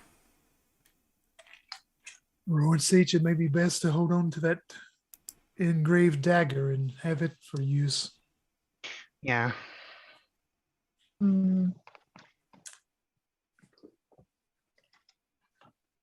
Magic. Well, I do have one more fire web. Even if the fire doesn't hurt it, if it gets ensnared in it, it'll at least be knocked down for like 3 turns That or probably would be for the a little while. that would probably be the best idea to try it first, and if we can keep it from moving. And I can try the rod. The rod isn't really magic, but I say that would be your best bet at first, Panesta. That's just my idea, though. That rod has helped us quite a many times. yeah, I can try it. It's still got like 37 charges, so But yes, I think Rowan Siege, it would be best to try to maybe at least maybe you can keep it trapped in one spot for a moment or two. All right, I'll do that. make sure, as Brickhill said, to keep that dagger handy. And if things really go bad, Buka, you still have that ring? Yeah. All right, this might be the time to see what it does. I'll put the ring on. Well, Nice. Well, okay. I And was there it thinking goes. of identifying it, but You put the ring on. Yes. It's a nice fit actually. It looks pretty classy. I probably didn't describe it last time. It is actually wooden. I don't think that you would have an immediate effect from it. Let me just quickly check. But you do notice that as you slide it on your finger, it kind of like adjusts in size to fit you perfectly, which again is another sign that it's clearly magical, which you had suspected already. Let me just see if it does anything immediately.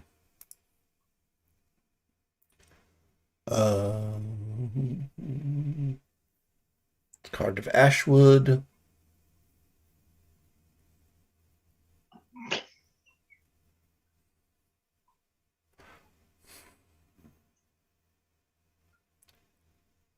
Huh. You know what? You've got it on. Go ahead and make a test of intelligence. So roll a d6. What your Roll a d6. Yeah, and then we'll check based on your intelligence. If you can kind of like if you understand the ring by putting it on. It's a What's your D4. intelligence? 4. 9. 9. No, you put it on, and I mean, like I said, it adjusts to your finger. You figure it's definitely magical, but you can't kind of get a grasp of how to use it at this point. It doesn't have an immediate effect, as far as you can tell. It doesn't do anything for me. Yeah. We just You keep get the it feeling- on. Yeah, you get the feeling it should do something, but that you have no idea how to make it work. Yeah. See, it just looks nice. It does look May I nice. mean, It may protect you though. I know it'll take an hour, but we could go back to the statue room and I could prepare to identify some of these magical items so we can know what they do and see if they have any extra effects or anything like that. I mean, for all I know, this dagger could be like unsummoned demons or something. Well, if you stab it with it, I guess we'll know. Fair enough. And I say that is a good idea, Rowan Siege, but I say we just don't have the time right now. I don't think, unless it goes against us. Okay. oh, someone has to go in there and to summon this thing. I'll do Oh, you it. know what? Oh, okay. Hmm. You know what? Roll 2d6. Me? Yeah, okay, go ahead. Just Okay. set it. I've got my d6 out now. 4 and a 3. Okay, so as you say that, Helene stepped up next to you. She also will go in because she is extra morale because of that whole thing, and also she does not like demons. So she grabs her magical club and she steps next to you. I say we just all enter the room and, like I say, maybe make a semicircle around it. And it's going to come after one of us, but the rest of us can go after it. I'm Okay. getting naked. What? I'm getting naked. Okay, you guys strip off your clothes. Yep. Okay. Keep the ring on, though, please. And you Yes. All right. Naked, safe for the ring. Fair enough. All right, so you strip down. My handy hand axe. Right. Well, yeah, of course. That's something in your hand doesn't make you not naked. All right, so you've got your hand axe and the ring, and you And the leave the cat. rest of your clothes in the hallway, and the cat, of course, is there as well. The cat is. I gave you the morale of the cat, right? I mean, it won't run right away, but we'll see. It might run if it takes damage or something, so we'll have to check on that. Is the cat extra morale? No, because it didn't commit. You have to commit to the quest. Okay. And the cat really can't commit to the quest, so it's not intelligent. Okay, so okay, Helene and Buka step in, and this thing appears. I'm gonna give you a bone because I mean you're ready. I mean obviously this demon's like sitting there in hell. It's having a coffee. You know, it's hanging out with its buddies, and all of a sudden, oh, it gets summoned again. So you know, but you guys are ready for it. So I'm actually gonna give you a bonus of +2 to your initiative for the first round. I'm not gonna say you can surprise it because obviously it knows it's coming to fight, but I will give you a bonus. So what is the plan when this thing appears? Rowan Siege. Fire web. Okay. Brighild? Yeah, after Rowan Siege hopefully entraps it with the web, she's going to move in the room also with and activate that laser sword. Okay. Do you want to wait? Because remember that melee happens before magic. Yeah, she'll hold off to the second phase? Okay. Yep. All right. Panesta? I'm gonna try the rod. Okay. So that's magic as well. And Buka, I guess you're doing melee. Since you're naked, save the axe. Yeah. And Helene's meleeing, and actually Talos is going to cast a spell. Okay. Let's do this. Since your life is on the line, Mike, go ahead and roll a d6 +2. Ooh, it got a 5. Oh, a D6 +2? Yep. That's Oh, 6. Okay. Bam, you're going first. Okay. Melee happens first, so go for it, Buka. Here we go. Chop, chop. Boom, boom. Oh, Okay, well, the first one misses, but the second one is a crit. Roll a d6 to see what happens with the crit. And it does hit. -11 armor class, that hits.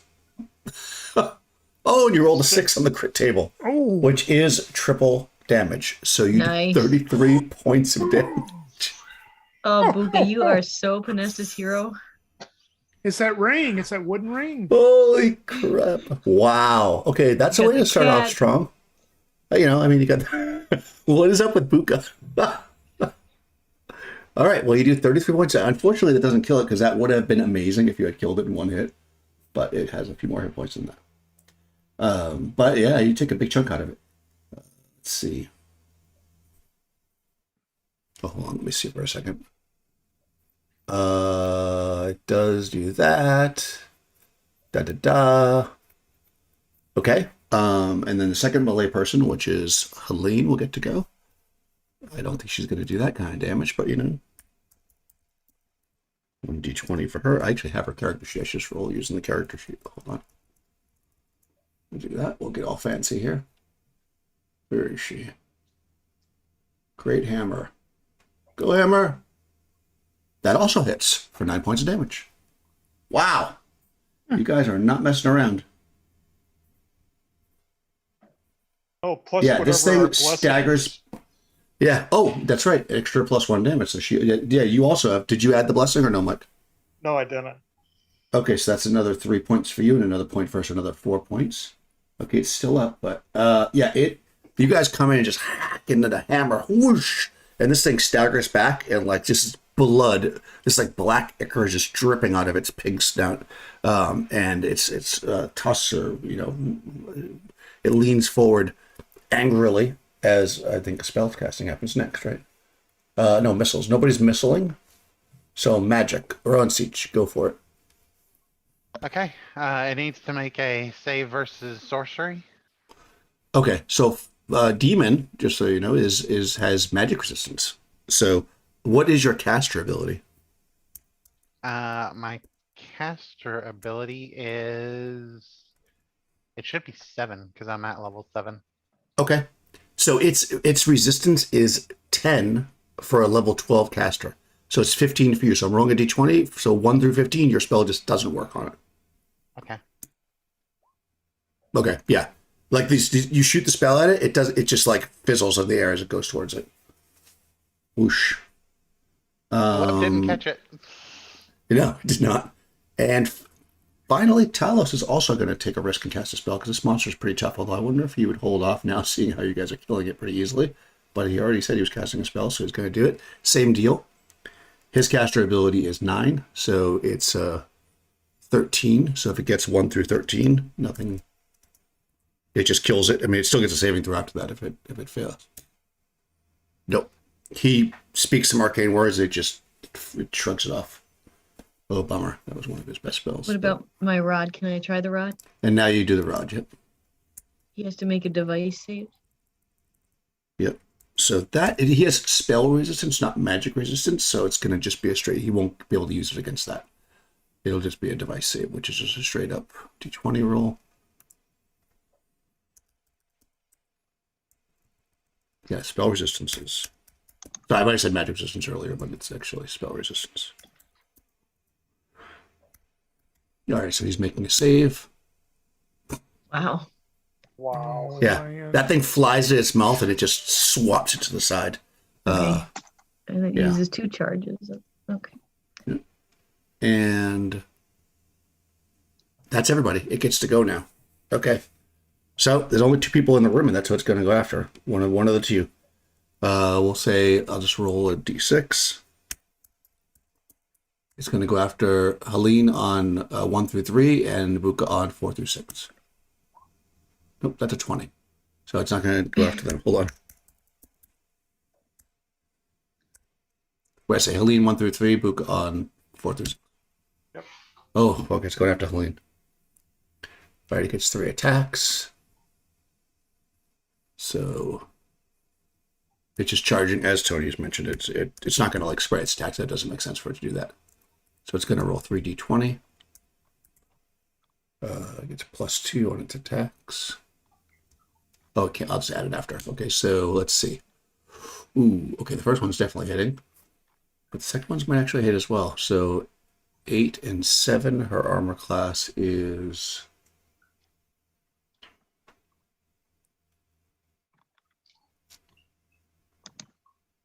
So you're just using my sheet of paper and armor class 3, okay.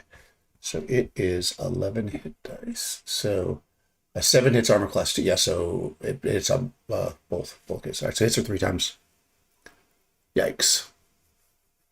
So I'm just going to do 3, 6, 10. So it does 10d4 damage. Wow. She does have damage resistance with her armor, but... Oh, God. Wow. Okay, each attack is reduced by 2, so she's going to take 19 points of damage. Ouch. Okay, yeah. She falls, she probably crumbles back. Very, very, very injured, but not dead. She was only very barely injured before, so... so hold on, she took 19 points of damage. So that puts her at... let's see... 18, okay, so 16.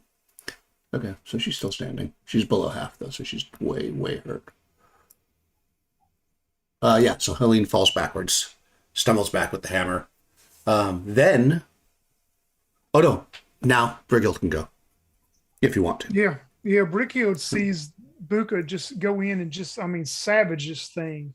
And then she sees what it does to Elaine, but she knows that she has to try her best as she moves and charges towards this thing. As she activates that laser sword, it begins to glow, and she goes, "The light will shine for us today." And I'm going to move in and see what happens. That is oh wow, -7 armor class hits. That hits. Wow. Ooh, this would be good damage. Well, one of them, I rolled 9 and a 1, so 10, 11, 12 points of damage Nice. What? with that Okay. laser sword. Tell me how you slay the demon. That's Oh exactly what my I had god, I left. can't believe Yep. it.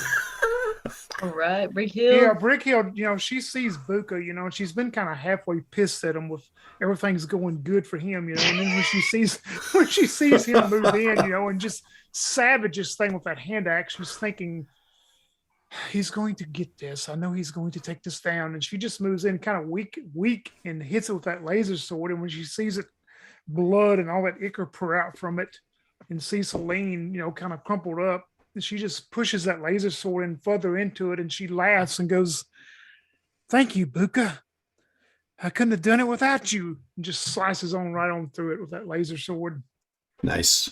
Yeah, it falls to the ground. You smell like what smells like rotting flesh, and then kind of like burning rotting flesh, and then just a very sulfurous smell, and your eyes start to water, and you kind of shake your head, and when you do, the demon is gone, and all where it fell, all the beautiful mosaics on the ground is all like basically just blackened and burnt, and the demon is dead.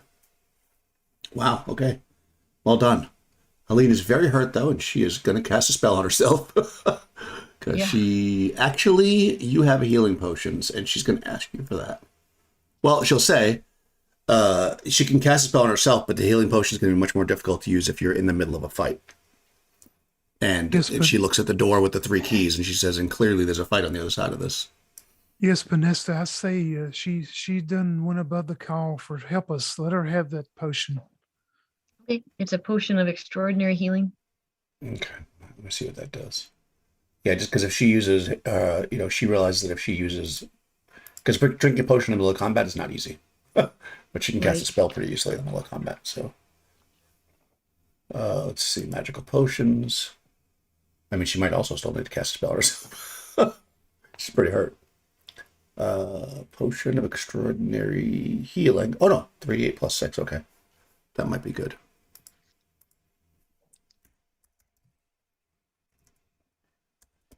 Yeah, I thought she was going down right there. Nice. Okay. Basically got it all back, and she had some other, so she actually heals up to full. She drinks it. She's like, "This is good." And she smashes it on the ground, and she says, "Only the most foul creature could have such a thing guarding its resting place." And she holds her holy symbol, and she says, "Let's stop here." No. Yeah, I mean, the key, the door with the keys is right in front of you. If you want to proceed, or just because I know that Russia's not here this week, if you want to stop here, because clearly this is the tomb. I don't think I'm surprising anybody by saying that. Or do you want to just go for it? It's only 9 o'clock. I'm down with whatever everybody else wants to do. Yeah. Just because you might want an extra hand. If not, though, you can certainly move forward. Want to go in?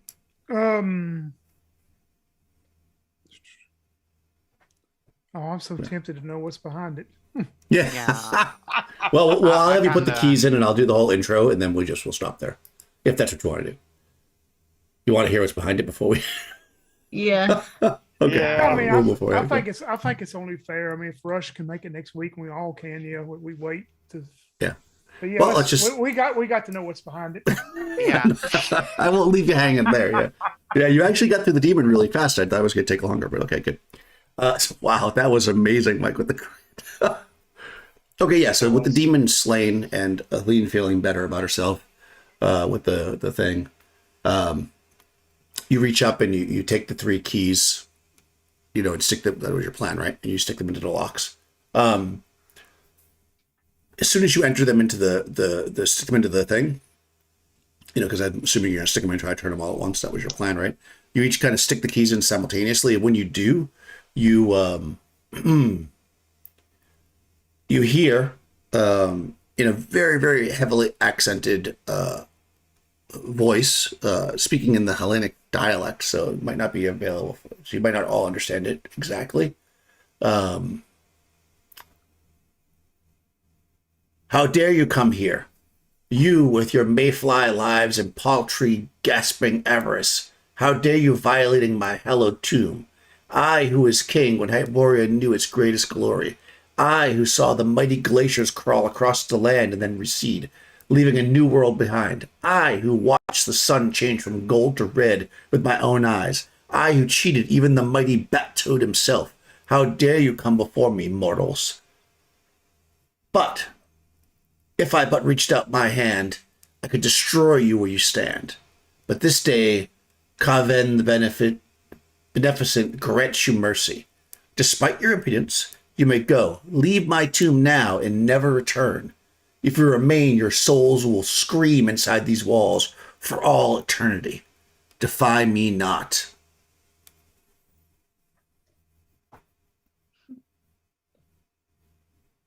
Well, he talks a good speech, doesn't he? He sure does. Well, I'm Pinesta, destroyer of cities, slayer of snake gods, and weaver of tales, and we're not going to back down from you.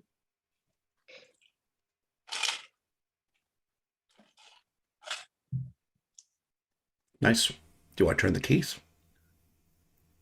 Oh yeah. Oh, yeah. You're feeling confident after that demon. Yes, you guys you look at each other, and then you turn the keys. And when you do, you actually jolt back a little bit because the keys get extremely hot. It doesn't do any damage or anything, but they literally melt down into the locks, and you can see them dripping down. And the door rattles, and then literally falls off its hinges and falls into the space, slamming on the ground, revealing. Do not look behind the curtain. Oh, yeah. A tiny little Exactly what I man. was gonna say. Yeah, no. That would be amazing. Revealing a chamber. This grand chamber has vaulted ceilings 30 feet high. The ceiling and walls are carven with strange mystical runes, bizarre abstract symbols, and inhuman faces. Marble tiles of jet black and rose pink cover the floor. Weird incense rises from braziers that line the walls. Along the east and west walls are a total of 12 sarcophagi. On the far side of the room rises a pink marble dais topped with a great obsidian throne. Upon the throne sits a towering crowned lich wreathed in violet blue flames. Surrounded by a fortune in glittering jewels and dazzling panoply, you can see him, like basically he's on this throne. There's just jewels and stuff scattered all over the floor in front of his throne. And he's on fire, of course, like I said. From an iron chain around Comet's neck depends a small stone tablet. He stands, a huge bastard sword on his belt. And when he stands up, two more of him appear. And I think we could probably end there. Well, So you guys want to go for it? He's standing there. You want to wait for Rush? I think Rush, should wait we for love you, Rush. buddy. yep. Yeah. Yeah, so he stands up and two more of him appear. I'll do this whole thing again. But yeah. Oh no, three. So there's four of him total. So he stands up. I mean, you guys are magicians, you understand what's going on here. And boom, boom, boom, more of him appear as he stands upon the pink throne. All right, so yeah, we'll battle Carven next week. Any words for Carven? Any final words for Carven? Rickhill looks over to watch Pinesta when all the other images appear and goes, "Well, you can do that too, can't you?" Yes, I can. You know, Nice. if this guy were really smart, what he would have done is like, comment, subscribed, Yep. and hit the notification bells to be updated on future videos. Yeah. Clearly doesn't know about sharing. Clearly not, but you're about to teach him. All right, we'll finish next week. Awesome.